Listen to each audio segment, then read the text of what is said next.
Jesus Christ tells us a parable about two men and two houses they build. One of the houses is built on rock, and when the winds and the rain come, it stands firm. But the other house is built on sand.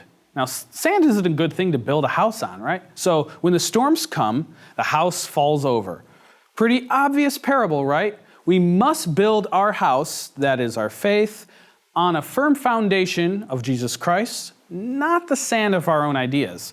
Or we must live in the house built on the rock, that is the Catholic Church, rather than one of the many houses built on sand, that is the false religions and heresies.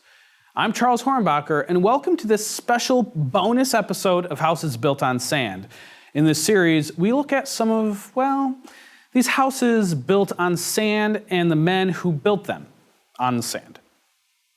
Anyway, in other episodes, we've looked at men like Luther, Calvin, Henry VIII, men who rebelled from the Catholic Church and started their own religions. Some of these false religions are still around today, but we've also looked at men who perhaps didn't found an organization. The house they built on sand wasn't a false church, rather, it was an idea. These are men like Erasmus, Pelagius, and Arius. A lot of these ideas are ones you would think are dead and buried. They're named after people whose names we can't even pronounce properly today. But time and again, these heresies rear their ugly heads back up, and the church has to deal with them. And one of these heresies, or something a lot like it, is doing the rounds today. The heresy is called Donatism, and it was named after, not the guy who started it, actually. It's a pretty complicated history, but interesting. I'll try to break it down for you. We're back in the Roman Empire, the period we always think of as the Roman Empire, legionnaires, togas, slaves, gladiators, and of course, the emperor. Emperor Diocletian was in charge of Rome from 284 to 305 AD. Historians and the Romans regarded him as one of the best emperors. He reformed the corrupt government, even appointing 3 co-emperors to help him rule the vast empire. He was the first emperor to retire. Before that, you generally got killed in battle or poisoned or stabbed by a vengeful general in the gladiatorial arena. What? That was a movie? Is my whole life a lie? Anyway, Diocletian was popular enough that no one wanted to get rid of him. He worked hard on his reforms and his health began to fail. In 305, he went over the sea to Dalmatia, where he lived out the rest of his life as a farmer. Diocletian's reforms were so effective, they stabilized the empire. When Diocletian took over, the empire was on the verge of collapse, but he strengthened the economy, the military, and society, and allowed it to stick around for another 100 years. Yay, Diocletian! Not so fast. Diocletian was a good emperor, a good leader of the civil society, but he was no friend to Christians. Sound familiar?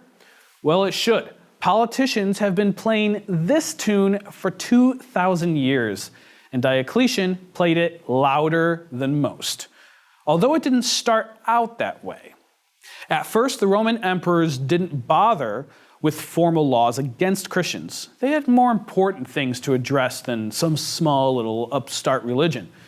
But as Christianity became more popular and involved more and more people, citizens, slaves, and others, the authorities began to take notice. Around 250 AD, the first notes of persecution were heard on the wind. Christians were purged from the army, the famous Roman legions, and the emperor surrounded himself with people who hated Christianity.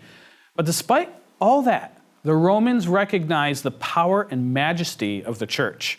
The emperor appointed Christians as governors and magistrates, knowing they were more honorable than non-Christians. The priests, bishops, and consecrated virgins were honored even by the pagans. Many people flocked to the one true faith, and churches were built bigger and bigger to hold all the people present for Mass. And yes, it was Mass. I'm saying Christian, But that doesn't mean you should think these people were Christian in the generic sense we might understand it today in America. These people were Christian in the Catholic sense. Not Catholic meaning universal, but Catholic meaning Catholic. There was only one Holy Catholic and Apostolic Church at this point, and this was long before Luther and Calvin and all those crazies. Ironically enough, if Diocletian had been the only emperor, the Diocletian persecutions might never have happened. Yeah, we have a heresy not named after the guy who started it, and a persecution that wasn't really the fault of the emperor it's named after. You can't make this stuff up. And frankly, you wouldn't want to. One of Diocletian's co-emperors was Galerius, and he really hated Christianity, and he loved that old-timey religion. And by old-timey religion, I mean Jupiter and Juno and Mars and Apollo and all that jazz. Pagan religions of sacrificing goats and reading the future in their entrails. I did not make that up either. That is totally what they did. And kind of how the Diocletian persecution kicked off. It went down like this. In 299 AD, Emperors Diocletian and Galerius were taking part in a pagan divination ceremony, much like Uri Geller on the Johnny Carson show. The priests were unable to read the future in the entrails of the sacrificed animals. No, Johnny Carson didn't sacrifice the goat. Uri Geller did. What do you mean, who's Johnny Carson? Go ask your parents, all right? The pagan diviners couldn't read the future, and they blamed the Christians in Diocletian's household. Rather than, the foolishness of trying to get lottery numbers out of a goat's liver. Diocletian wasn't too keen on a wholesale persecution. Instead, he demanded all members of his household and the military offer worship to the pagan gods. It was Galerius who was really gung-ho for a persecution. He even set fire to the palace and blamed it on the Christians. The modern-day equivalent would be Planned Parenthood hacking their own website. For the next 3 years, Diocletian persecuted the Manichaeans in Egypt, a heretical offshoot of Christianity. But that wasn't enough for Galerius. He didn't want just some Christian heretics attacked. He wanted Christianity itself to be persecuted. Like Peter and Paul, these two important Romans got into an argument in the city of Antioch. But the emperors weren't arguing about what Christians should eat, but rather what should eat Christians. We're talking about lions in the arena.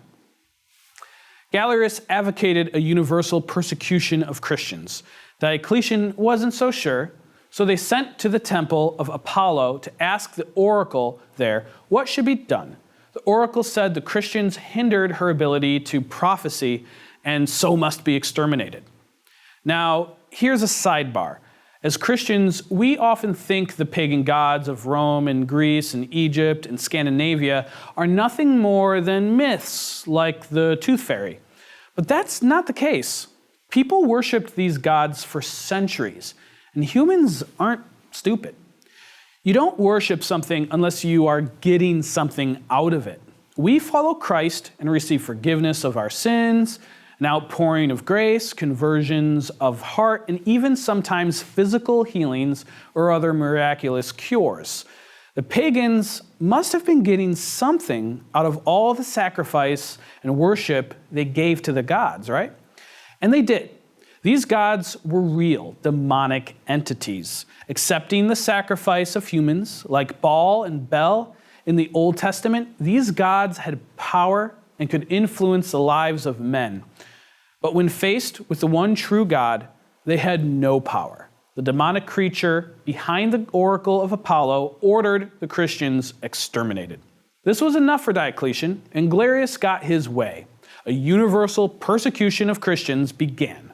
Christians were rounded up and thrown to the lions in the arena, crucified, tortured to death, even dipped in pitch and tar and set alight to illuminate the way to the grim festivities at the Circus Maximus. The persecution ended when Diocletian retired to go tend to his Dalmatian cabbages. No, I don't think they had spots. I mean, he was on a farm in Dalmatia. Maybe he had a dog? I don't know. Diocletian retired, and Galerius realized the persecution had been a total failure. The Christians had stood firm, not giving up their faith, maintaining it in the face of horrible persecution. Thousands of them had gone to their deaths, but the faith still endured.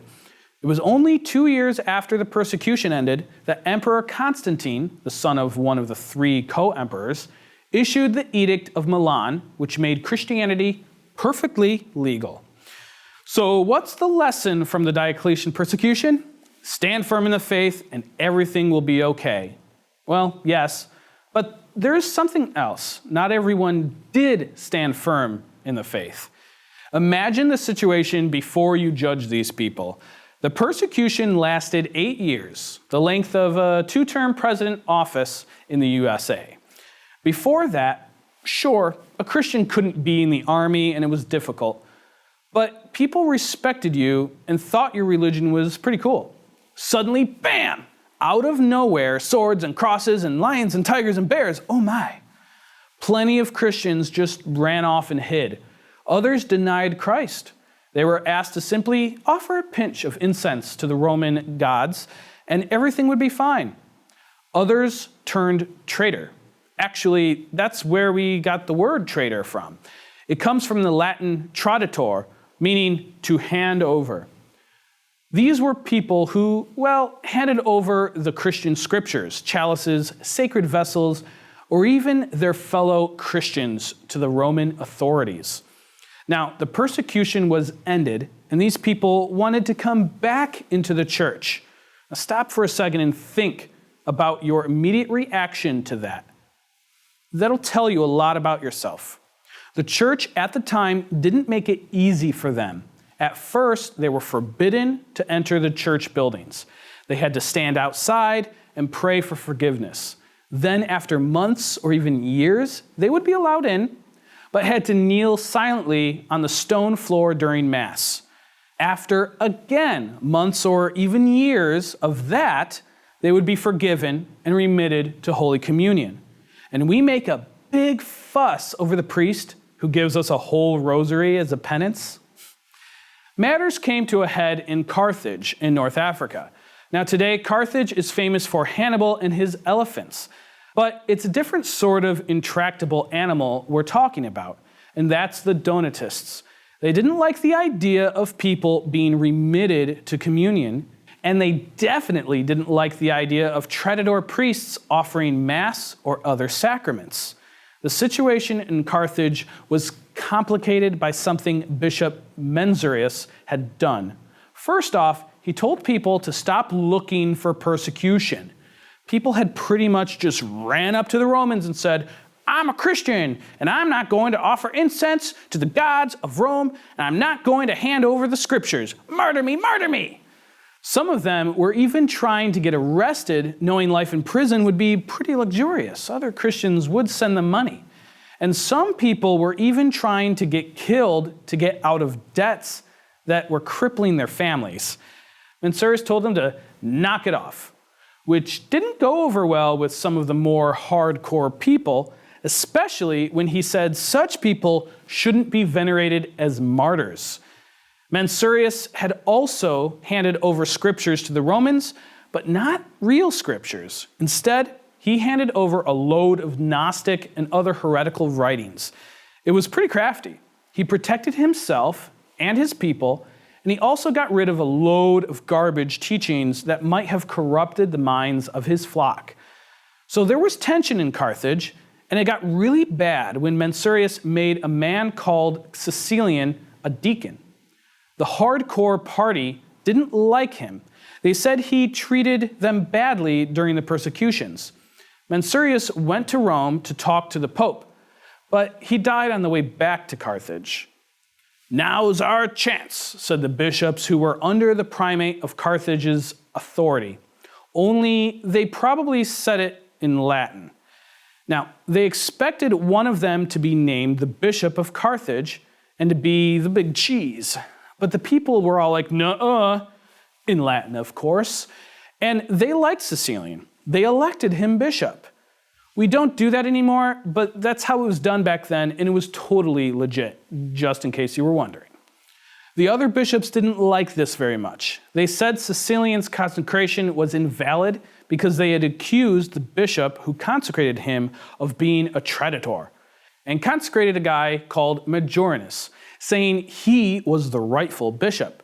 So now there were two bishops in Carthage and two factions in the church, and it was a right royal mess. Of course, what's the point of being Catholic if you don't have a final place to go to settle things like this, huh?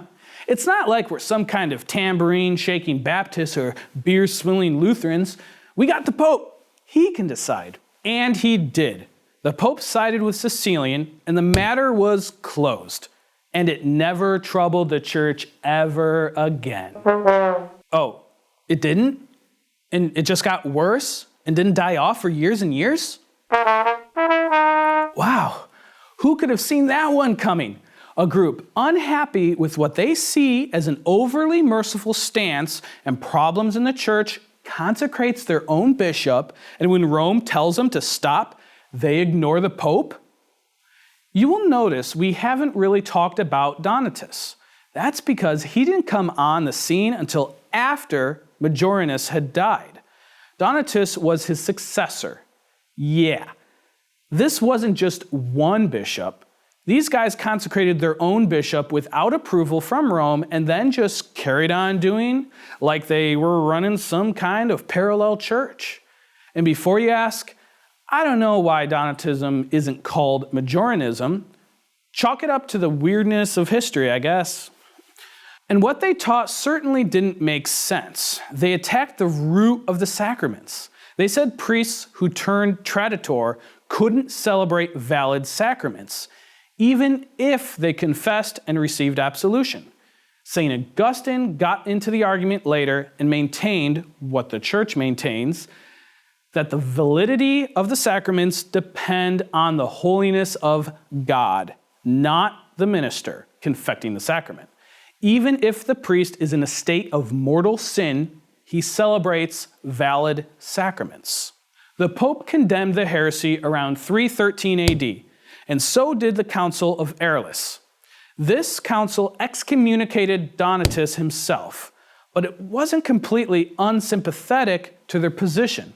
It deposed any bishop who had committed apostasy during the persecution, but made it clear their official acts and the sacraments were still valid. In 409 AD, the Bishop of Carthage, the real Bishop of Carthage, declared the Donatists heretical and demanded they give up their churches. They were treated badly by the Romans, so badly, in fact, St. Augustine begged for them to be treated better. Yep, Augustine, who, to be fair, had plenty of history he'd confessed, called for mercy to the guys who maintained no mercy should be shown. This is why the guy is a saint, all right? But when the Vandals, who aren't just a bunch of guys with baggy pants and hoodies tagging buildings with graffiti, but a tribe of barbarians who gave their name to our modern-day delinquents, the Vandals overran North Africa, and the Donatists got a free hand to do whatever they wanted. They continued to hang about until the Arab conquest of the 7th century.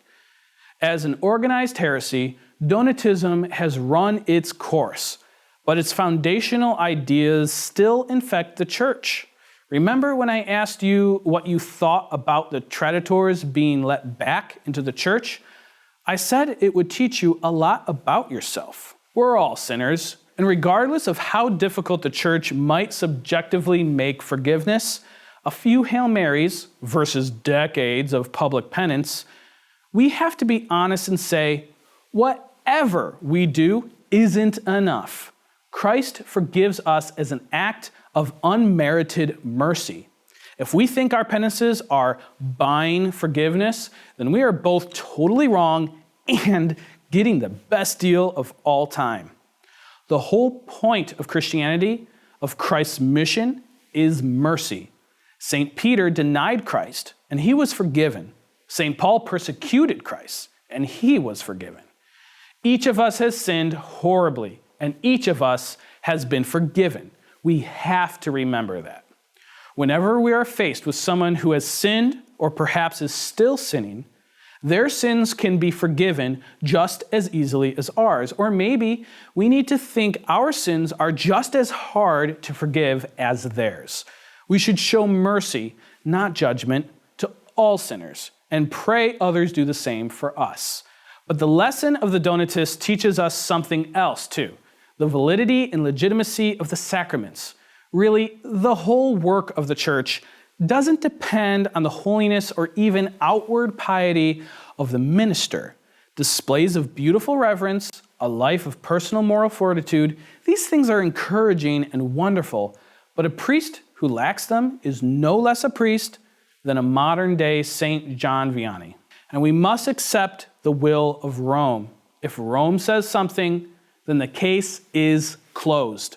We don't get to argue points of canon law or permitted liturgical practice as if we have authority.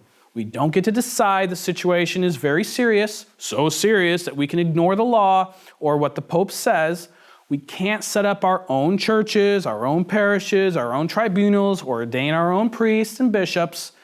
The Donatists didn't like it that many Christians didn't have the strength of will to stand against the might of pagan Rome.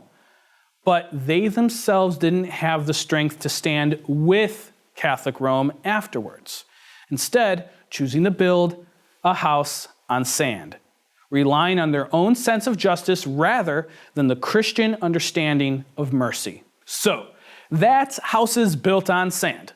I hope you've enjoyed this preview episode. Why not sign up for a premium account and see the rest of the episodes? We've got episodes on Martin Luther, John Calvin, Henry VIII, and many more. It's only $10 a month. Come on, you know you want to.